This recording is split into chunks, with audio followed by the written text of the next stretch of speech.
Well, hello friends, neighbors. John, your whiskey neighbor here.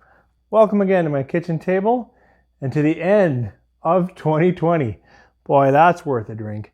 I'm so glad that we've made it to the end of what is obviously a very hard year. But we've had many good opportunities to talk interesting and decent whiskey. And this video will be what I'm going to share with you as the best, or what stood out for me with the bottles that I reviewed this year. So maybe pour something, whatever your favorite whiskey is, and sit back, and I'm going to talk you through some bottles that I really enjoyed this year on the channel, and I loved having conversation with you. So let me get back to 2020. Sláinte. 3, 4.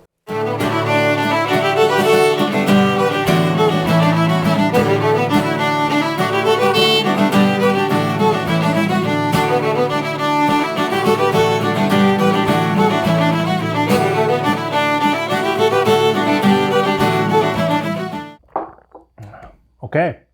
Look, thanks for joining me. I have to say that this year, more than ever, the channel has meant a lot to me. It's been a great place to connect and a great chance to taste some good whiskey and hear your thoughts on it, whether we agree or not.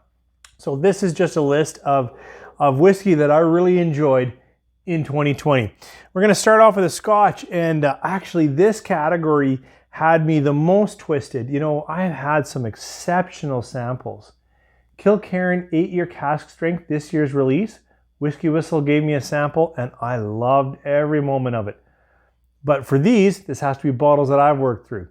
Another one, Glenrothes 18-year-old from Ryan, BC. Beautiful dram. Again, don't have a bottle, so it can't make the list.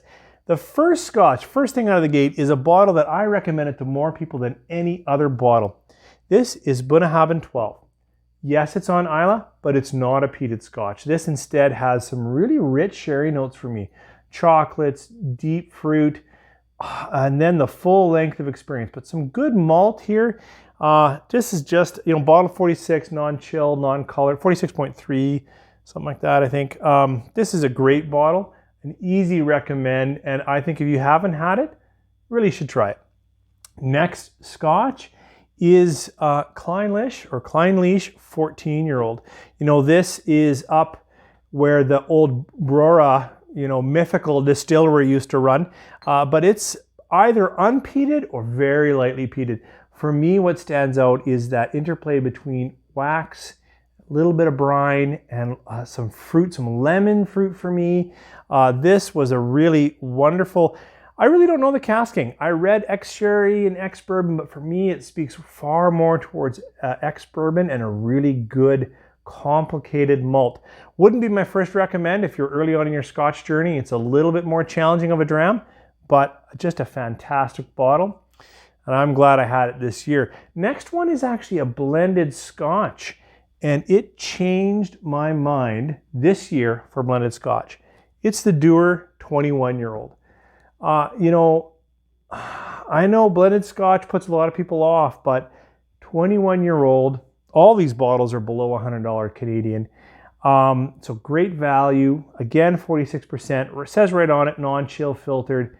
And I actually find you need to let this one open up a bit, but when it does, it has such a breadth of flavor, from light chocolate to a little bit of caramel, to just some interesting oak that never overpowers. I think this one deserves trying. And changed my mind. I have definitely opened up my wallet and my mind to many more blends after trying this, because of course, these are all just malts, barley, but this has some grain in it. Yes, it's older, but maybe the older grain is what's okay, but this blend really changed my mind. Going over to some Irish. I did not have enough Irish whiskey this year, but in the Irish whiskey that I did, this bottle of Writer's Tears stood out as exceptional. This is the double oak. So it's got some ex-bourbon, but it's got some French cognac casking in here. Again, 46%. I know this is sourced, but they have treated it to very fresh, expressive casks, in my opinion. And really an excellent dram and quite affordable in my area. Fantastic Irish. Bourbon.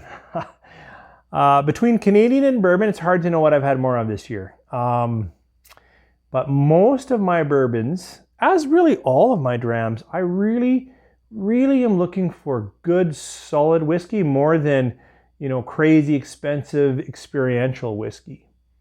That said, I like my cask strength whiskey. And I shot a blind of 5 cask strengths, and this Booker's came out top notch.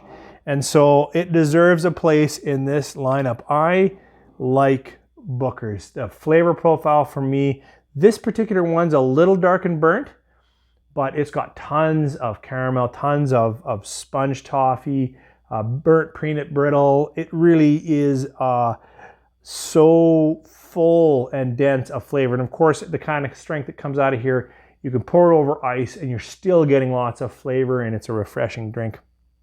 I'm a sucker for Booker's. Okay, so let's go to Canadian.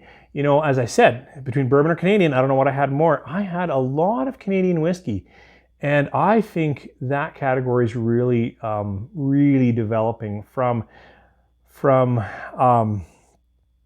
well, right away I think of Don Livermore and all of the releases that he's doing. But 40 Creek has done some pretty cool things as well over the years. And then there's lots of small distilleries that have come up. And I should have put a category up here for Canadian single malt, because that deserves its own category. But anyways, enough hesitation. Of the Canadian that I tried this year, I loved the Pike Creek 21 Oloroso. Another 21. I got a 21 Dewar's and a 21 Pike Creek. This, for me, the Pike Creek is essentially a lot of corn with a splash of spicy rye. That's kind of its essential nature when I try it. Then they finish it in different things: rum casks, Speyside casks, European oak casks, and here Oloroso casks. For me, that buttery but a little bit of spice, and then add the richer dark fruit, was a fantastic balance. And I really liked it, and it stood out, and it is my Canadian whiskey of the year. Last would be rye. Category I struggled in. I struggled in most of these categories, trying to say, do I like this one better? Do I like that one better? And very recently, I tried Last Straw from Vaughan near Toronto. Last Straw cask strength rye, and it probably had the best rye nose I've ever had. The palate didn't quite deliver what the nose was promising, but it was neck and neck. In the end, I chose this. It's an American rye. This is High West Double Rye. This particular bottle's got some interesting things, but this is back when it had the 2-year and the 16-year Barton Rye. And that interplay between that young, fresh, and the length of the older was just really well done. Now, this particular one actually is finished in Manhattan barrels, which really ramps up the cherry notes. But I've been told, I can only say this is the one that I've had, and I love this bottle. But I've been told that the double rye itself is also an exceptional dram.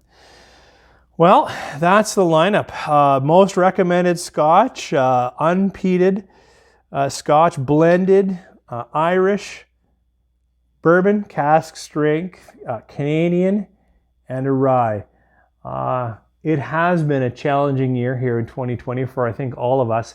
But this is a pretty good lineup of whiskey that I think is affordable, and I would happily share a dram with you guys, and I hope that you would be willing to try one of them and see if you like it as well. As I said in the beginning, the channel this year has meant a lot to me. And so this video is also a thank you to all of you that take the time to share your thoughts. I'm sure we won't agree because it's all a palate, a personal experience, but what I appreciate is when you take a moment to kind of share, oh, I had that and I like this about it, or I had that and I like this other expression that was similar. Have you tried it? And just those kind of casual conversations where I feel like we're actually at the kitchen table and sharing a dram. I wish for 2021 for you guys to be a fantastic comeback, turnaround year. I think we all need it. I hope that you're healthy and you're well. And that this 2021 is a year that we can put behind us a lot of the challenges we had to live through as a group. And I wish you the best. So to your health, Sláinte, Happy New Year.